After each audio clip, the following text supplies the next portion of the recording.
bermain untuk memenangkan atau menolak gugatan tertentu.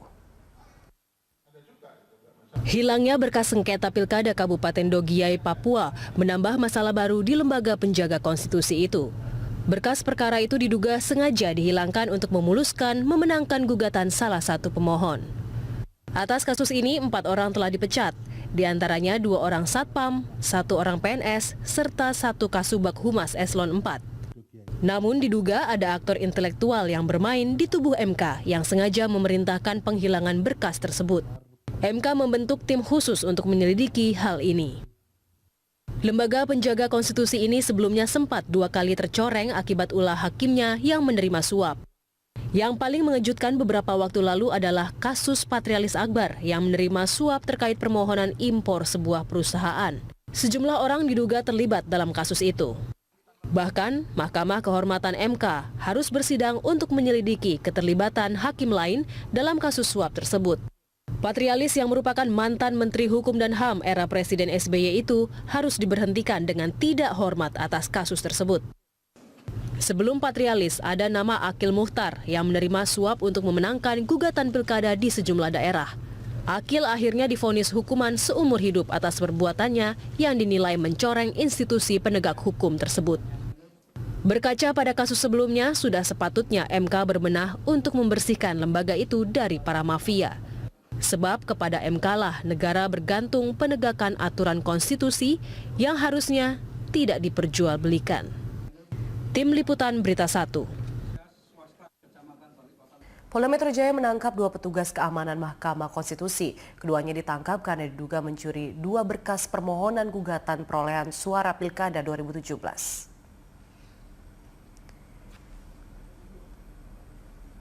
Dua tersangka yang ditangkap berinisial S dan EM. Keduanya diduga mencuri berkas permohonan gugatan perolehan suara Pilkada 2017 di Kabupaten Dogiai, Papua dan Aceh Singkil. Pencurian itu terekam dalam kamera pengintai gedung MK. Selain 2 petugas keamanan, MK telah memecat 2 oknum pegawai negeri sipil yang turut serta dalam pencurian itu. Satu di antara PNS itu adalah Kepala Subbagian Humas MK, Rudi Haryanto. Hasil pemilihan bupati dan wakil bupati Kabupaten Bengkulu Tengah yang ada di Kabupaten kami. Sudah melihat ya. Pemirsa, kasus pencurian berkas sengketa pilkada sejumlah wilayah di Mahkamah Konstitusi membuktikan lemahnya sistem pengawasan yang tidak optimal di lembaga konstitusi negara ini. Sejumlah wilayah yang berkasnya hilang di MK yakni Dogiai, Papua, Daerah Istimewa Yogyakarta, Salatiga, Jawa Tengah, dan Kepulauan Sangihe di Sulawesi Utara. Kasus pencurian berkas sengketa pilkada yang melibatkan Satpam dan staf MK membuktikan sistem pengawasan yang tidak optimal. Sementara itu, DPR meminta MK membentuk tim investigasi khusus terkait hal ini. Kasus ini kembali mencoreng kehormatan Mahkamah Konstitusi setelah kasus suap sengketa pilkada yang menyeret mantan Ketua MK Akil Mukhtar dan ex-Hakim MK Patrialis Akbar. Rektor Universitas Kristen Indonesia, Profesor Marwar Siahan mengatakan, sistem penerimaan berkas di Mahkamah Konstitusi harus memuat rincian checklist dan memasukkan data dari jam dan hari diterimanya permohonan.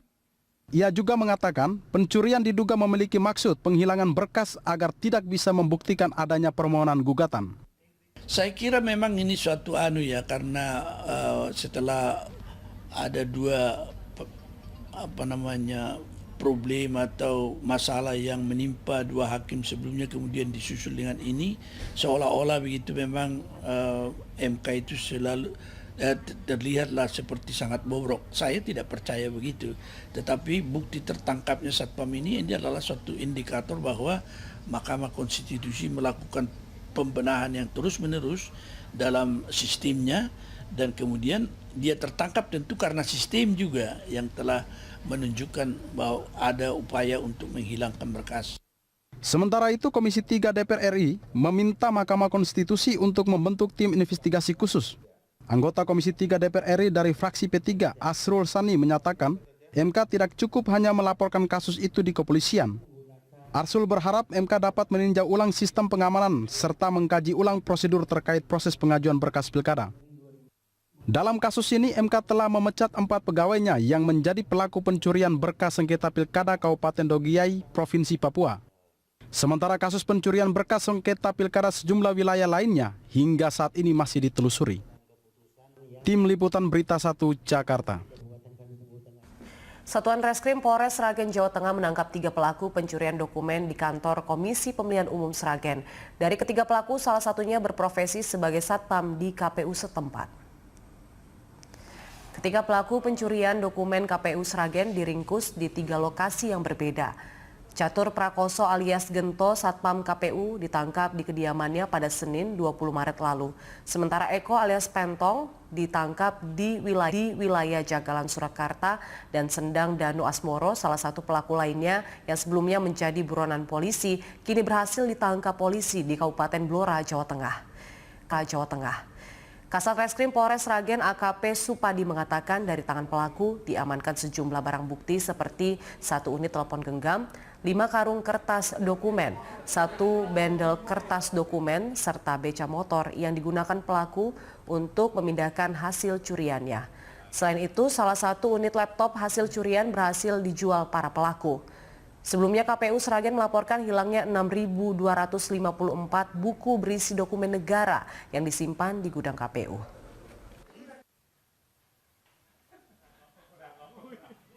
Jadi menindaklanjuti dari laporan kejadian KPU di Kabupaten Sragen, kemudian kita adakan olah TKP.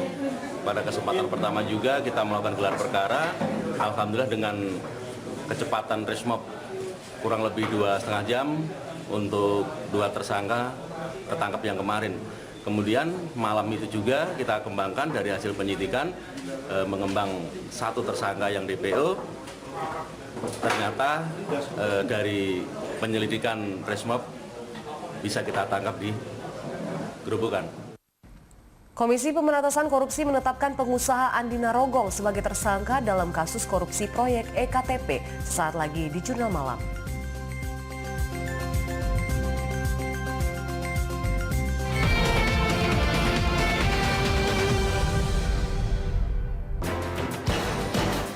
Dari gedung DPR RI, Satrini Evanalia melaporkan dan Anda sedang menyaksikan berita saat ini.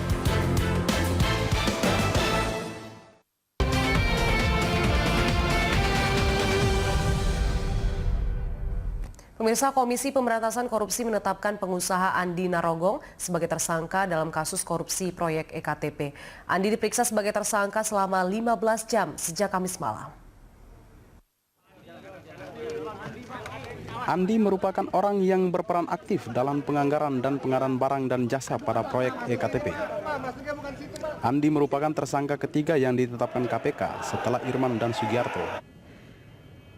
Sementara Sugiarto merupakan mantan Direktorat Jenderal Kependudukan dan Pencatatan Sipil Kemendagri. Dalam proses penganggaran, Andi diduga melakukan sejumlah pertemuan dengan terdakwa, anggota DPR, dan pejabat di lingkungan Kemendagri untuk membahas proyek tersebut. KPK menemukan bukti permulaan yang cukup untuk menetapkan seorang lagi sebagai tersangka, yaitu AA. Ini dari kalangan swasta. Kemudian yang keempat, tersangka AA bersama-sama dengan 2 terdakwa lainnya, yaitu Irman selaku Direktur Jenderal Kependudukan dan Catatan Sipil Kemendagri, dan Sugiarto selaku pejabat pembuat komitmen Direktorat Jenderal Kependudukan dan Catatan Sipil Kemendagri, diduga secara melawan hukum melakukan perbuatan memperkaya diri sendiri atau orang lain atau suatu korporasi yang dapat merugikan keuangan negara atau perekonomian negara dalam pengadaan paket penerapan KTP elektronik tahun 2011-2012 pada Kemendagri. Usai diperiksa selama 15 jam, Andi keluar dari gedung KPK mengenakan jaket tahanan dan dijaga ketat oleh pihak keamanan KPK. Selain membawa Andi, penyidik juga tampak membawa 3 koper. Koper tersebut berisi sejumlah dokumen hasil penggeledahan yang dilakukan KPK sebelumnya di 3 lokasi di Cibubur, Jakarta Timur. Kasus ini merugikan negara hingga mencapai 2,3 triliun rupiah. Tim Liputan Berita 1 Jakarta.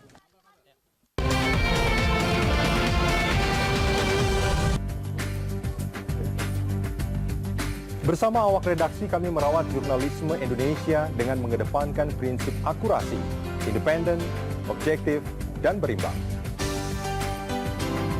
Saya Rudian Dani, saksikan Berita 1 News Channel dalam format Full HD di channel 1 First Media dan Big TV, live streaming di berita1.tv atau download aplikasi Berita 1 di Android dan iOS.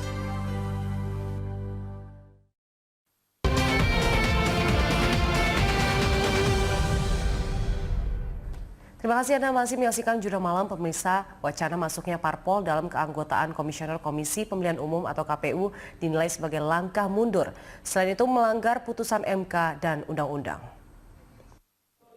Panitia Khusus Rancangan Undang-Undang Pemilu atau RUU Pemilu kembali menciptakan kegaduhan pasca studi banding di Meksiko dan Jerman. Studi banding yang bertujuan untuk memantapkan revisi Undang-Undang Pemilu menuju pemilu serentak 2019 rupanya tercoreng dengan munculnya usulan tentang masuknya parpol ke dalam keanggotaan KPU. Usulan tersebut didengungkan oleh fraksi Demokrat, Golkar, PAN, PKB, dan Hanura. Usulan ini tentu saja berpotensi melanggar putusan Mahkamah Konstitusi. Pada 4 Januari 2012 lalu, MK mengabulkan uji materi terhadap Undang-Undang Nomor 15 Tahun 2011 tentang penyelenggaraan pemilu. Dalam putusannya, MK menyatakan calon komisioner KPU harus bebas dari keanggotaan partai politik selama 5 tahun. MK menyatakan hal itu diperlukan untuk menjaga kemandirian KPU. Selain itu, masuknya parpol ke dalam KPU melanggar klausul pada perubahan ketiga Undang-Undang Dasar 1945 pada pasal 22E ayat 5 yang menyebutkan bahwa pemilu diselenggarakan oleh KPU yang bersifat tetap dan mandiri. Pada pemilu tahun 1999, keanggotaan KPU terdiri dari 48 wakil parpol dan 5 wakil pemerintah. Hasilnya, kerja KPU amburadul karena syarat dengan kepentingan politik. Bahkan pimpinan KPU dari wakil partai, Rudini, mengakui bahwa rapat KPU hampir diisi oleh perdebatan dan berujung baku hantam.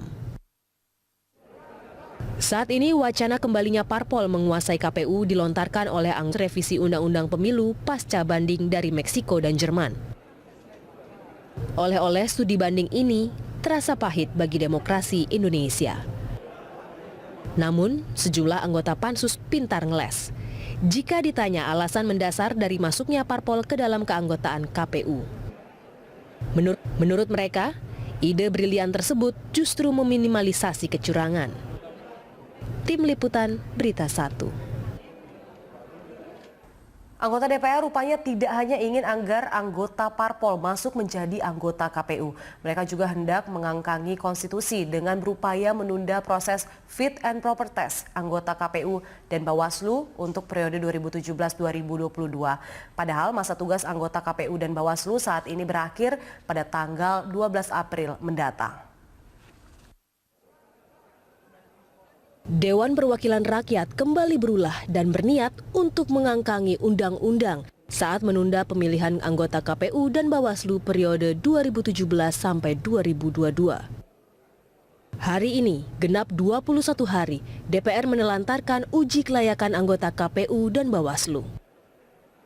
Padahal surat dari Presiden Joko Widodo yang berisikan 14 nama calon anggota KPU dan Bawaslu telah dibacakan dalam rapat paripurna 23 Februari lalu.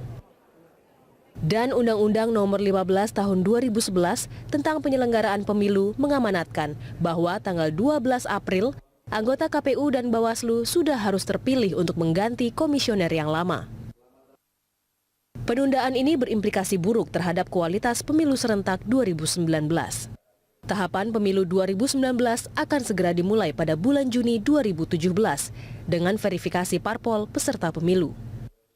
Idealnya, anggota KPU baru sudah harus mempersiapkan diri 3 bulan sebelumnya. Sebab anggota KPU butuh waktu untuk menerjemahkan secara teknis undang-undang pemilu. Kebutuhan mempersiapkan pemilu yang berkualitas ini diabaikan oleh anggota DPR. Dan DPR hingga akhir Maret 2017 ini belum juga melakukan fit and proper test kepada bakal calon komisioner KPU dan Bawaslu. Alasannya DPR masih menunggu rampungnya pembahasan RUU Pemilu. Sebab dalam RUU itu diwacanakan penambahan jumlah komisioner KPU dari 7 menjadi 9 orang. Alasan lain, saat ini muncul wacana dari Pansus RUU Pemilu untuk memilih komisioner KPU yang juga berasal dari unsur partai politik. Meski begitu, wacana ini masih menuai perdebatan. Tim Liputan Berita 1. Menteri Koordinator Bidang Kemaritiman Luhut Binsar Panjaitan sudah mendapatkan data-data terkait kerusakan terumbu karang di Raja Ampat, Papua Barat akibat tertabrak kapal MV Caledonian Sky. Tim dari Kemenko Maritim sudah kembali pulang dari Raja Ampat dan sedang menyusun laporan hasil temuan di sana.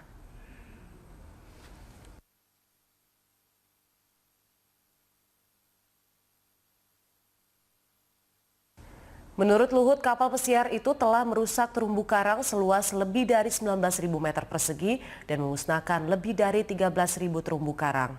Untuk memulihkan dan memperbaiki kondisi terumbu karang seperti sedia kala memerlukan waktu yang cukup lama. Apalagi ada beberapa spesies yang memerlukan waktu ratusan tahun untuk bisa tumbuh kembali. Menurut Luhut, pemerintah segera bertindak ketika data-data itu sudah lengkap. Menyangkut Raja Ampat, memang oleh Pak Hafaz itu langsung begitu ada kejadian, saya sudah dilapor minggu lalu itu, hari Minggu ya, hari Minggu 10 hari lalu ya, Sabtu. Pagi-pagi saya dilaporin dengan kejadian itu dan sudah kita langsung bertindak dan kita sudah identify masalahnya. Saya kira sudah selesai ya. Timnya sudah sini, tinggal menyusun laporannya. Kita sudah menemukan kerusakan yang diakibatkan itu, karangnya itu ada hampir 19 atau 19.000 meter square yang rusak, terumbu karang itu 13.000 yang rusak total, dan itu dibutuhkan memang waktu yang bervariasi, bisa dia recovery itu bisa 50 tahun sampai 150 tahun tergantung jenis dari karang itu. Nah, sekarang itu sedang kita anukan, kita evaluasi, dan Kementerian Lingkungan Hidup juga bekerja dengan kami dan kita lihat dari perkiraan ekonomi dan perkiraan opportunity loss akibat itu dan sedang kita hitung dengan baik. Dan bagusnya dari pihak asuransi juga sudah terlibat dalam penghitungan itu, membuat data itu, dan kemudian Duta Besar Inggris sudah saya undang, sudah kita bicara. Ini ternyata juga melibatkan Swedia, melibatkan juga Bahama dan sebagainya. Jadi cukup kompleks juga. Tapi saya kira dengan penanganan yang dilakukan sekarang secara terpadu, mestinya ini bisa terselesaikan. Kemudian Pemerintah melalui Menteri Koordinator Bidang Kemaritiman Luhut Binsar Panjaitan meminta PT Freeport Indonesia agar tidak banyak mengatur, apalagi menyangkut aturan soal izin usaha pertambangan khusus atau IUPK. Pemerintah dan PT Freeport Indonesia saat ini sedang bernegosiasi, salah satunya soal kelanjutan ekspor konsentrat. Berdasarkan Peraturan Pemerintah Nomor 1 Tahun 2017, para pemegang kontrak karya harus mengubah kontraknya menjadi izin usaha pertambangan khusus operasi produksi bila ingin tetap mendapat izin ekspor konsentrat.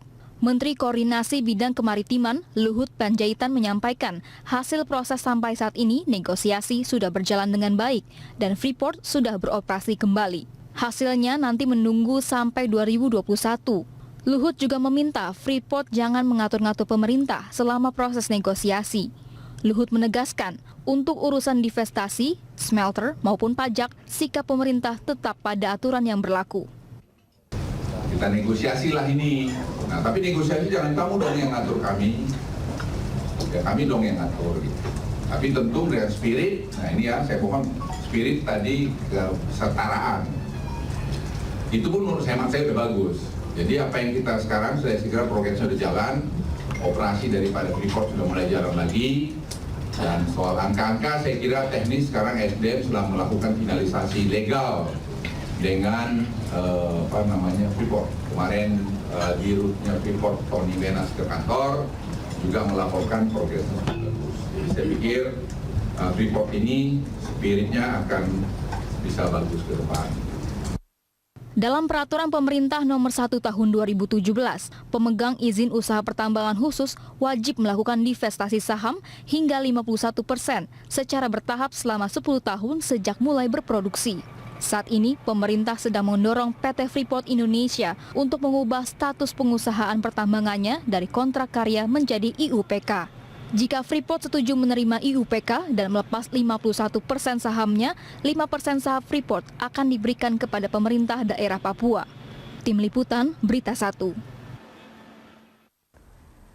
Jurnal Malam akan kembali dengan informasi Menteri Perhubungan Budi Karya Sumadi melakukan sosialisasi jelang penerapan aturan angkutan online pada 1 April mendatang. Tetaplah bersama kami.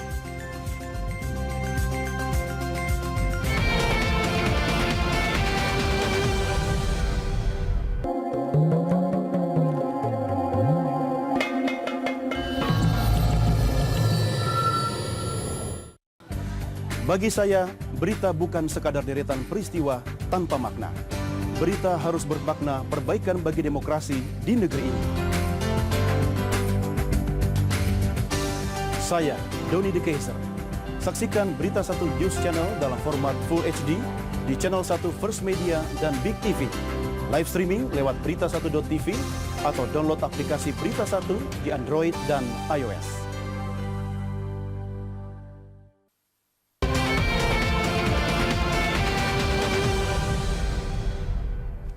Pemirsa, Menteri Perhubungan Budi Karya Sumadi terus melakukan sosialisasi jelang penerapan aturan angkutan online pada 1 April mendatang.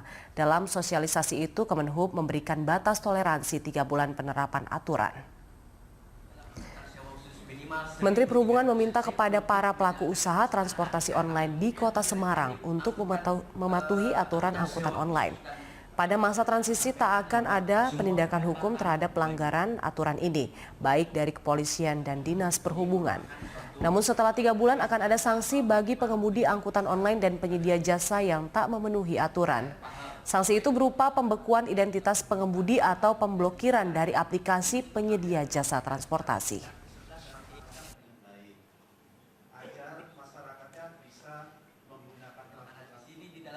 Pertama kali saya harus mengapresiasi apa yang dilakukan oleh Pak Kapolda, Pak Kapoltabes dan Wali Kota memberikan waktu dan tempat saya mensosialisasikan.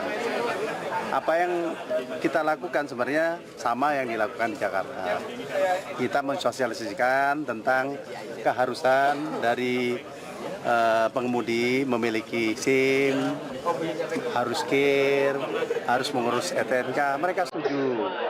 Kita juga menyampaikan bahwasanya yang namanya kuota itu justru melindungi pengemudi, mereka juga setuju.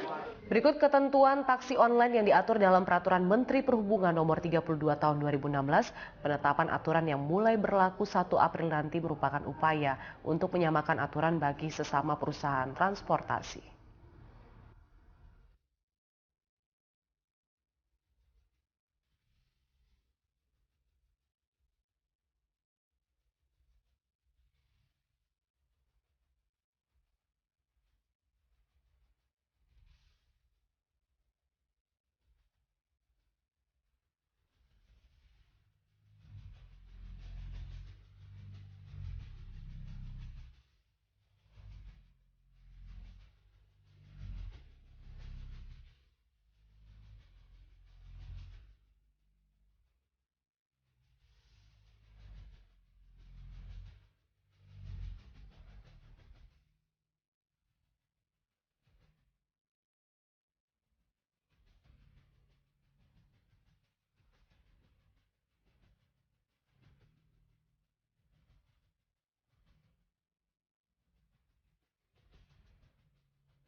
Tak hanya program kerja, penampilan juga nampaknya menjadi perhatian para kandidat dalam kontestasi politik. Kini bahkan setiap calon pasangan memiliki kostum sebagai ciri khas masing-masing, seperti yang ditunjukkan calon wakil gubernur DKI nomor urut 2 Jarod Saiful Hidayat. Jarod mengubah sedikit penampilannya pada kertas suara demi menonjolkan sisi nasionalismenya. Jarod menggunakan peci pada surat suara Pilgub DKI putaran kedua. Sementara itu, foto Anies Rashid Baswedan, Sandiaga Salahuddin Uno sejak putaran pertama sudah berpeci. Cagup DKI nomor urut 3 Anies Baswedan mengaku akan terus menggunakan peci hitam sebagai simbol dan slogan kampanyenya dan juga sebagai lambang kebangsaan. Anies menilai perubahan foto Cawagup nomor urut 2 yang menggunakan peci di kertas suara di putaran kedua bahwa ia dan Sandiaga Uno sedang ditiru dalam penampilan. Wakil Ketua Tim Pemenangan Basuki Cahayapurnama Jarod Saiful Hidayat, Bambang Waluyo Wahab menanggapi tudingan tim ses Anies Sandi yang menilai penampilan Jarod menggunakan peci.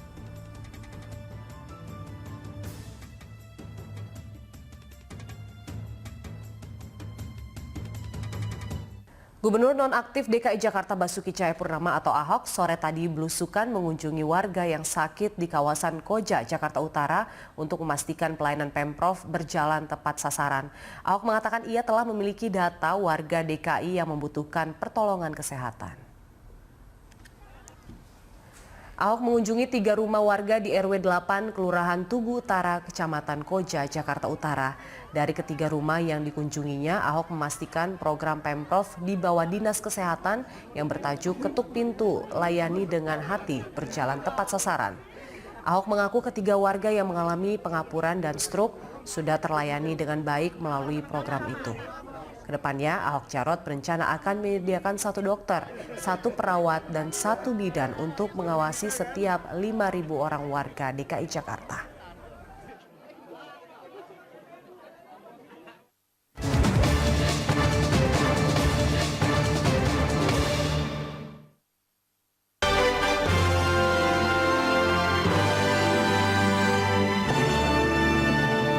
Pemirsa, pembangunan Masjid Raya Jakarta di Cengkareng, Jakarta Barat ditargetkan rampung pada Maret 2017 maksud kami.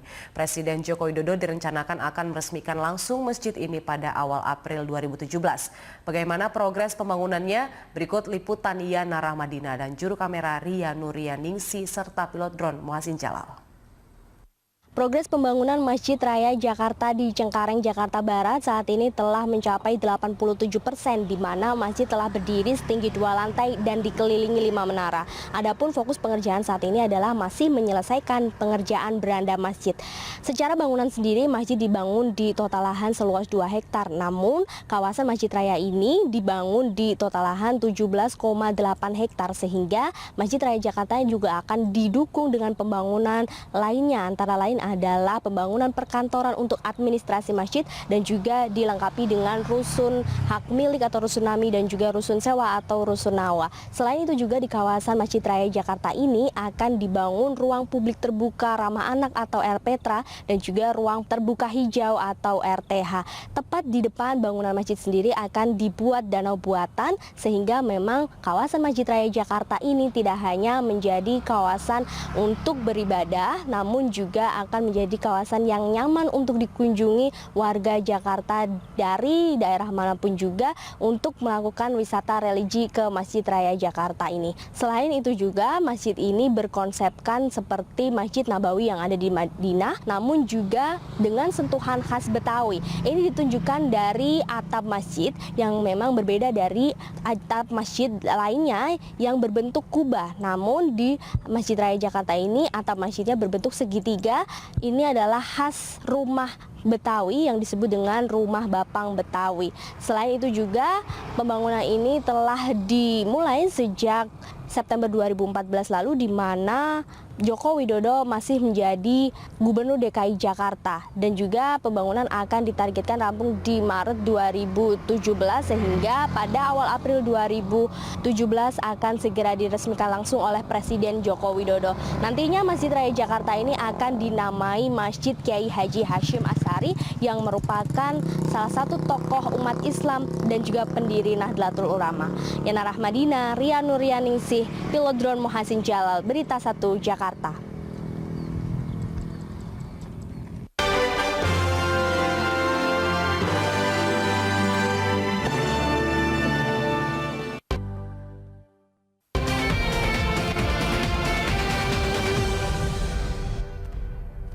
Saatnya kita simak informasi olahraga pemirsa. Tim nasional Brazil menang 4-1 atas tuan rumah Uruguay pada partai kualifikasi Piala Dunia 2018 zona Amerika Selatan di Stadion Centenario Jumat dini hari tadi.